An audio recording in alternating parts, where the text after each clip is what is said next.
sampai ketemu surga. Jadi kalau belum ketemu surga jangan merasa puas.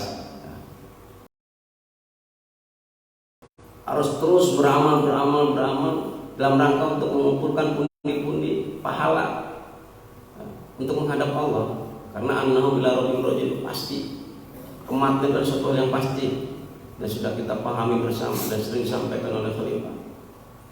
Tidak dimajukan, tidak dimundurkan, pasti itu. Siapapun, mau yang muda, mau yang tua, setengah tua, semuanya mati.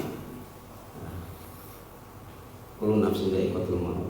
Jadi bekal apa yang kita persiapkan?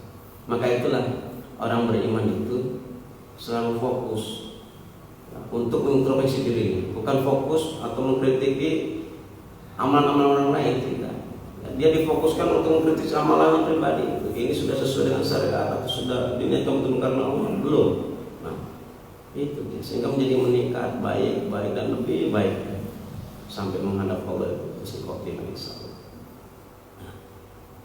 Iwan bidin rahimahullah, kita telah pahami bersama bahwa Allah menciptakan makhluknya di muka bumi ini melainkan untuk beribadah. Wa ma khalaqul jinna wal insa illa liya'budun. Dan tidak semata-mata aku ciptakan jin dan manusia ini melainkan untuk beribadah. Di sini dalam ayat ini Allah menyebutkan pertama makhluknya itu adalah jin sebelum manusia. Karena jin ini adalah makhluk Allah yang pertama yang tinggal di bumi sebelum manusia. Dan jin ini sama dengan manusia. Ada yang beriman, ada yang kafir.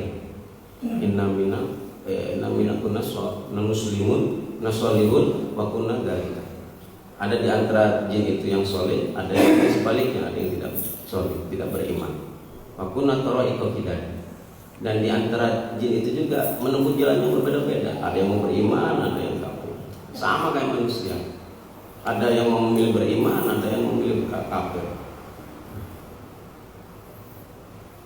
Dan ibadah itu sebagaimana yang kita pahami juga, yaitu adalah mempraktekkan ajaran.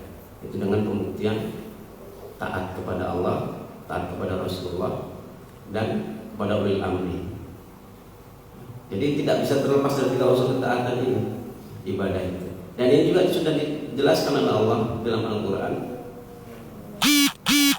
Ya ayyuhalladzina amanu atiullaha wa atiur rasul wa ulil amri minkum. Hai orang beriman, taatilah Allah, taatilah Rasul dan ulil amri antara kalian. Dan ketika kita membaca ayat-ayat Allah dalam Al-Quran ini, ketika Allah menyuruh orang-orang beriman, di situ pasti Allah barengi atau Allah gandengkan dengan kalimat taklif, beban atau tugas. Ya ayyuhalladzina amanu kutiba alaikumusiyam. Hai orang beriman, diwajibkan atas kalian berpuasa. Kutiba alaikumusiyam ini kalimat taklif sebagai bentuk konsekuensi akan kebenaran iman. Benar imannya maka dia akan berpuasa. Jika tidak benar imannya maka dia tidak akan mau berpuasa. Begitu pula dengan ayat Allah yang lainnya. Ya ayyuhalladzina amanu anfiqu mimma razaqnakum. Hai orang-orang beriman, infakkanlah sebagian rezeki yang telah kami anugerahkan kepada kalian. Anfiqu mimma razaqnakum ada kalimat taklif. Benar imannya maka dia akan berinfak, akan menyisihkan sebagian rezekinya yang telah Allah anugerahkan kepadanya. Tidak benar imannya maka dia tidak akan mau berinfak. Begitu pula yang lainnya yang Allah sebutkan dalam Al-Quran. Ya ayyuhalladzina amanu la ta'kulu riba. Ya orang beriman jangan makan riba. Benar imannya dia tidak akan mau riba. Jika tidak benar imannya maka dia akan makan riba ya. Sudah jelas kan bahwasanya dosa riba itu Rasulullah menyebutkan la'anallahu akila riba wa mukilahu wa syahidai wa katibahu. Allah melaknat kepada orang yang pemakan riba, pemberi riba, pencatatnya dan saksinya, dilaknat oleh Allah.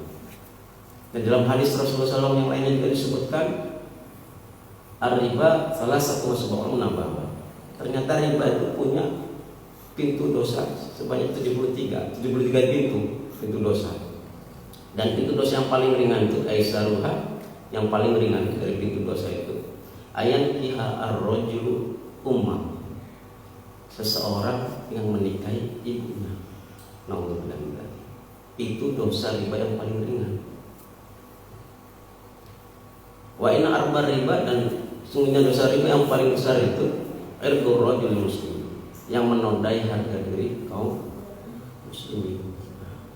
Maka itulah kita ini sebagai orang yang telah mengatakan la ilaha illallah Muhammadur Rasulullah terhadap ketetapan Allah itu dan Rasulnya, ya hanya samina wa ta'na. Dilarang, ya dilarang, jangan dilaksanakan. Jika dilarang dilaksanakan, itu tadi Allah akan melaknat.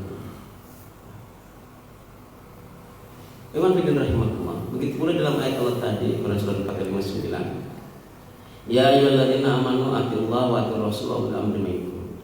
Hai orang beriman, taatilah Allah, taatilah Rasul dan ulil amri di antara kalian.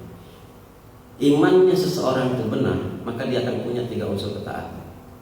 Taat kepada Allah, taat kepada Rasul dan kepada ulil amri. Karena kenapa? Taat kepada Allah, taat kepada Rasul dan kepada ulil amri adalah kalimat taklif.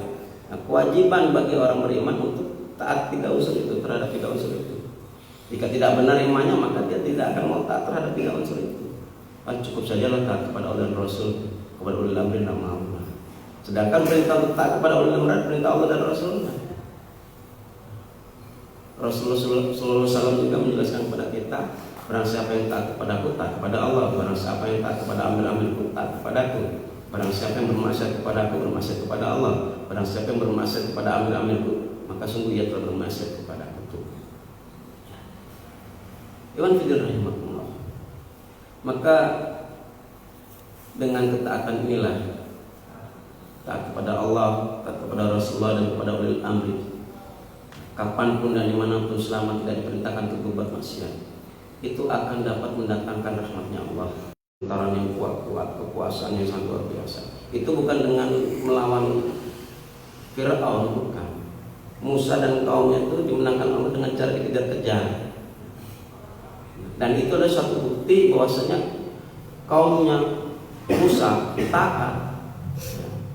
Kalau tidak dengan ketaatan, maka tidak akan ada pertolongan Allah. Begitu pula pada masa Nabi Muhammad dalam perang Khandaq, dalam perang Badar. Jumlah sedikit ini umat bisa dikalahkan, siapa lagi nanti akan mendakwakan Islam ini kan? Itu sudah pol-polannya. Tapi ketakutan seorang pemimpin tidak diperlihatkan kepada umat. Kalau ketakutan seorang pemimpin diperlihatkan kepada umatnya, itu akan menjadi don umat itu. Begitu pula kita dalam struktural. Jadi tetap optimis bahwasanya kita sebagai orang beriman pasti akan ditolong oleh Allah. Tapi syaratnya satu, itu dengan taat. Sehingga kaum muslimin pada waktu itu benar-benar orang Badar terheran-heran.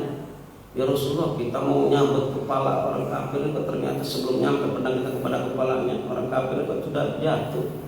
Nah, maka kata Rasul, coba dilihat tuh, ada 3 jarinya yang terputus. Kalau 3 jarinya terputus itu berarti yang perang malaikat tuh. Maka dalam ayat Allah, kirim 5.000, kalau kurang kirim lagi nih 5.000 gitu. Jadi kita mampu keluar dari kondisi yang ada itu bukan karena kehebatan kita. Kehebatan kita tidak ada apa-apanya. Pengalaman yang kita dapat itu tidak ada apa-apanya tanpa pertolongan Allah. Maka tidak boleh sombong sedikit pun dalam diri kita, tidak boleh. Tidak ada apa-apanya kita itu tanpa pertolongan Allah. Maka kaum muslimin keadaan saat ini, jika ingin keluar dari keadaan yang ada ini, kita harus taat kepada Allah, taat kepada Rasul, dan kepada ulil amri minkum. Dan ulil amri minkum ini, sebagaimana yang telah disampaikan oleh Rasul dalam hadis, ulil amri minkum orang beriman setelah Nabi, wa annahu la nabiyya ba'di, tidak ada lagi nabi, yang ada adalah khalifah. Maka ulil amri minkum yang dimaksud oleh Allah dalam ayat Allah tersebut itu adalah khalifah atau amirul mukminin, yang memiliki sifat atau ciri sebagaimana telah Allah sebutkan dalam Al-Quran juga. Allah Subhanahu wa taala berfirman, A'udzubillahi minasyaitonir rajim, bismillahirrahmanirrahim. Innama waliyukumullahu wa rasuluhu walladzina amanu alladzina yuqimunas shalah wa yu'tuna zakata wa hum raqiun. Dalam surah Al-Maidah ayat 55 itu berasal. Penolong kalian waliyukumullah itu adalah Allah. Penolong orang beriman itu adalah Allah, Rasul dan orang-orang beriman. Orang yang beriman bagaimana? Apa hanya sekedar pengakuan saya beriman, tapi aplikasi dalam kehidupannya itu jauh dari nilai-nilai keimanan. Di sini juga Allah sebutkan alladzina yuqimunas shalah, yaitu yaitu orang-orang yang mendirikan sholat, bukan orang yang tidak pernah sholat atau sholat hanya sekedar sejumat sekali itu, atau melarang orang Jumat. Nah, ciri pertamanya itu alladzina yuqimuna sholat wa yu'tuna zakat, dan menunaikan zakat, wa hum raki'un, dan mereka tunduk taat terhadap syariat Allah. Mengatur hanya satu kunci, itu dengan taat kepada Allah, taat kepada Rasulullah, dan kepada ulil amri minkum, orang beriman, yaitu adalah khalifah amirul mukminin. Teman-teman rahimahullah, lalu bagaimana